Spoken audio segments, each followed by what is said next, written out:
अब हम लोग पाठ के आगे का अध्ययन करेंगे। इसमें यह है कि परिमेय संख्याओं को घात के रूप में लिखना। परिमेय संख्याएं P/Q के रूप में की होती हैं, जहाँ Q का मान 0 के बराबर नहीं रहता है। अब जैसे आपका लिखा है 2 के पावर 2 लिखा है यहाँ, तो इसको लिख सकते हैं 2 के पावर 1, या 3 लिखा है तो इसको लिख सकते हैं 3 के पावर 1, और कहीं अगर 8 लिखा है तो इसको लिख सकते हैं 8 के पावर 1, या 8 को हम क्या लिख सकते हैं 2 गुणे 2 गुणे 2। इसका मतलब हुआ कि 2 के पावर 3। तो इस 8 को हम घात के रूप में लिख दिए 2 के पावर 3। तो यही है परिमेय संख्याओं को घात के रूप में लिखने का तरीका। तो अगले वाले पाठ में जो 2C है, उस पाठ में हमारे जो प्रश्न हैं वो परिमेय संख्याओं को घात के रूप में कैसे लिखा जाएगा, इसके बारे में हम लोग जानेंगे। जैसे पहला क्वेश्चन है 12 गुणे 12 गुणे 12 गुणे 12 गुणे 12 गुणे 12, 6 12 है, 1 2 3 4 5 6। तो इसको हम घातीय रूप में कैसे लिखेंगे, घातीय रूप। तो यहाँ हम देख लेंगे कि 12 कितनी बार है, 6 बार है। जहाँ 2 कितनी बार था, 3 बार था, तो 2 के पावर 3 हो गया, इसलिए 12 6 बार है, इसलिए यहाँ पर हो जाएगा 12 का पावर 6। इस तरीके से हमने इसका घातीय निरूपण कर दिया है। फिर आपका है दूसरा क्वेश्चन। दूसरा क्वेश्चन आता है कि 15,625 को 5 के आधार, फिर क्या है 25 के आधार, और क्या है 125 के आधार के घात के रूप में लिखिए, के घात के रूप में लिखिए।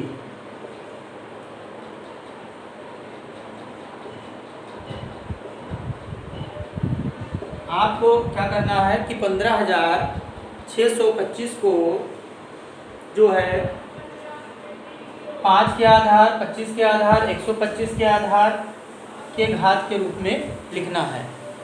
तो इसको हम कैसे लिखेंगे, इसका तरीका ये है कि 15,625 को हम इसका पहले गुणनखंड कर लेंगे। गुणनखंड करने के बाद में हम इसको लिखेंगे 15,625 को हम 5 बार यहाँ से ले जाएंगे। 5 3 15, 3 5 कम 5, 5 दूनी 10, 5 25। फिर 5 से गया ये 5 6 30, 5 दूनी 10, 5 25। फिर 5 से गया ये, फिर यहाँ आ जाएगा 125, फिर 5 से जाएगा, फिर 25 आ जाएगा, फिर 5 से जाएगा, 5 आएगा, फिर 5 से जाएगा, फिर 1 आ जाएगा। तो हम 15,625 को क्या लिख सकते हैं, 5 गुणे 5 गुणे 5 गुणे 5, देख लीजिए यहाँ 2 2 4 2 6 12 है, गुणे 5 गुणे 5। इसको हमने इस रूप में लिख दिया। तो क्या करेंगे कि 15,625 5 के आधार के रूप में क्या हो जाएगा, जो हो जाएगा यहाँ कितनी बार है, 5 6 बार है, तो 5 के पावर क्या हो जाएगा 6। तो हम चाहे 15,625 लिख दें, चाहे 5 के पावर 6 लिख दें, इसका मान बराबर ही आएगा। अब क्या करना है कि अब यही 15,625 को 25 के आधार के घात के रूप में लिखना है। तो 25 के आधार के घात के रूप में लिखने के लिए क्या करेंगे कि यही जो 15,625 लिखा हुआ है, हम ये मान लिख लेंगे 5 गुणे 5 गुणे 5 गुणे 5 गुणे 5 गुणे 5। तो ये देखिए कितना हो गया, 25, 25 और ये हो गया 25। हमने 5 5 का जोड़ा बना लिया। जोड़ा बनाने के बाद में अब हमारे पास जो है 25 3 बार मिल गया हमें। तो हम क्या करेंगे, फिर इसको 25 को लिख देंगे 25 के पावर 3। तो 15,625 25 के आधार के रूप में आएगा 25 के पावर 3। अब हमें कितना मान निकालना है, 125 के आधार के रूप में। अब 125, अब फिर हम वही चीज़ लिखेंगे 15,625, फिर वही लिख लेंगे 5 × 5 × 5 × 5 × 5, ये आ गया। अब इसमें हम क्या करेंगे, 3 3 बना लेंगे। 3 3 जब बनाएंगे तो ये हमारा आ जाएगा 125, 125 × 125, तो ये हमारा हो जाएगा 125 का स्क्वायर। इस तरीके से हम लोग देखें कि 15,625 5 के घात के रूप में 5 का पावर 6, 25 के घात के रूप में 25 का पावर 3 और 125 के घात के रूप में 25 का स्क्वायर हो जाएगा। इस तरीके से हम क्वेश्चन को हल करेंगे। अब तीसरे क्वेश्चन के लिए हम क्या करेंगे, तीसरा क्वेश्चन हमारा है, हाँ पढ़िए, आप पढ़िए। तीसरा क्वेश्चन है 0.0001 को आधार 0.01 के रूप में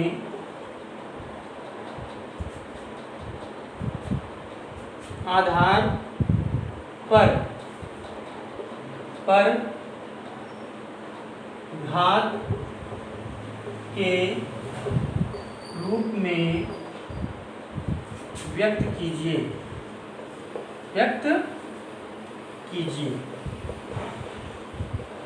क्या करना है इसमें कि हमें 0.0001 को 0.01 पर घात के रूप में व्यक्त करना है। इसका कई मेथड हो सकता है, मुझे जो सरल लग रहा है मैं अपने हिसाब से बता रहा हूँ। ये लिखा हुआ है, हम जानते हैं कि 0.01 का मान होता है 1/10, 0.01 का मान होता है 1/100, 0.001 का मान होता है 1/1000। इसी प्रकार 0. क्या होगा, 001 का मान होगा 1/10,000। ये तो यहाँ पर क्या लिखा है, 0.0001 ये लिखा हुआ है, तो हम इसको लिख सकते हैं 1/1000। अब हम इसको जानते हैं कि ये क्या लिखा है, 10,000। 10,000 को हम लिख सकते हैं 100 × 100।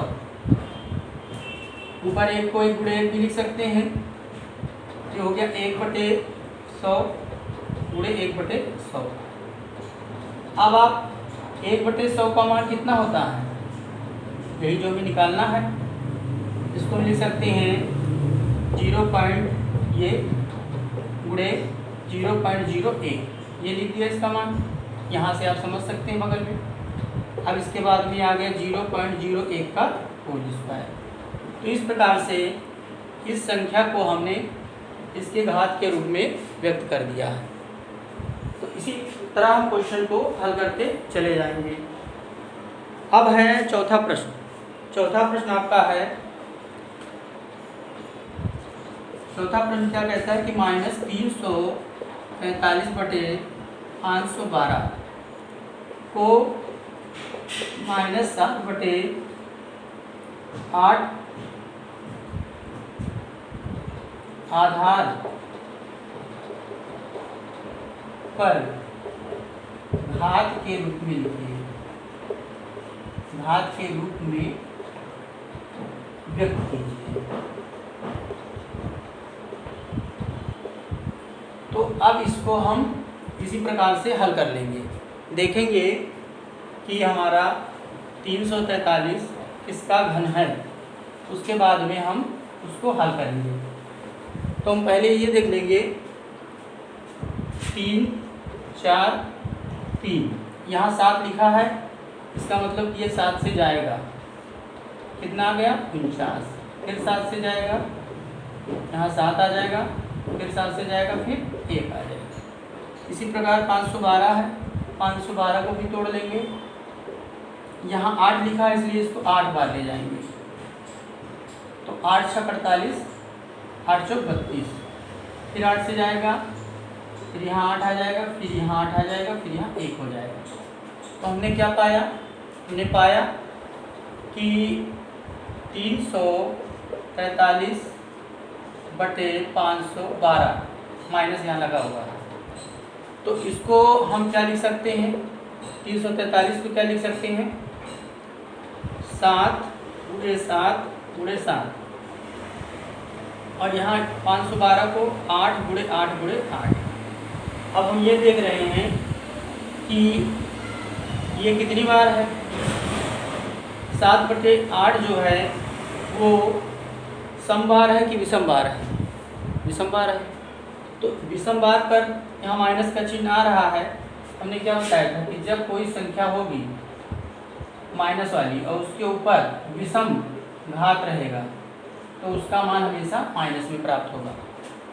तो यहाँ पर इसको हम लिख सकते हैं 7/8, 3 बार इसको गुणा कर रहे हैं, 7/8 -7/8 -7/8 और फिर -7/8, इस तरीके से लिख सकते हैं। बीच में उड़े का निशान भी प्रदर्शित कर सकते हैं।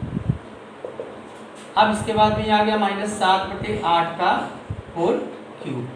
इस तरीके से हमने -343/512 को -7⁸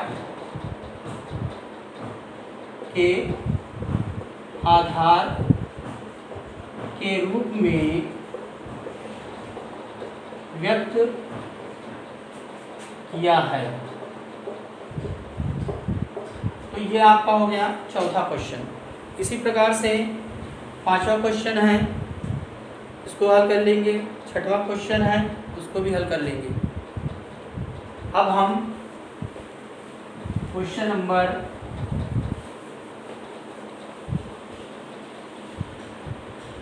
7 आपको बता दे रहे हैं। क्वेश्चन नंबर 7 क्या है, 512/729 को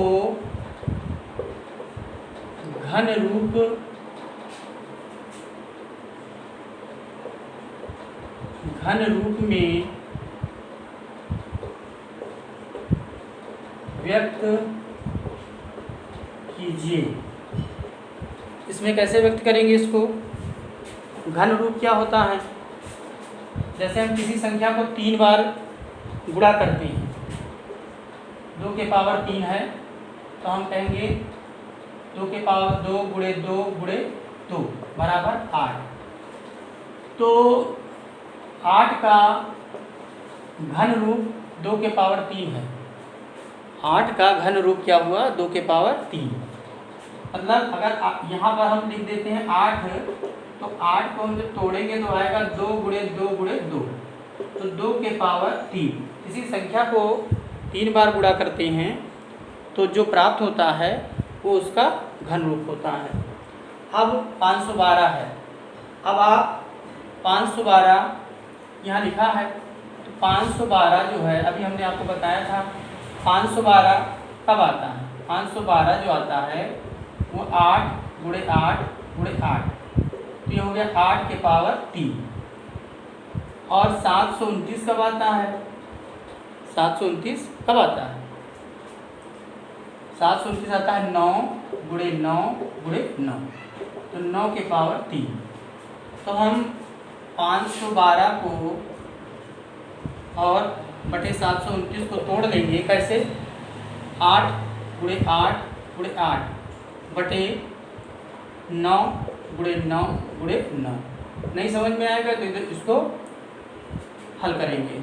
अब यहाँ 8 है तो 8 के पावर 3, यहाँ 9 हो गया, 9 के पावर 3। अब आप जानते हैं, आपको फार्मूला बताया गया था a के पावर m बटे b के पावर m, तो ये पूरे का हो जाता है a बटे b के पावर m। तो ये आप फार्मूला जान चुके हैं। तो यहाँ पर 8/9 का ये पूरे का होल क्यूब हो जाएगा।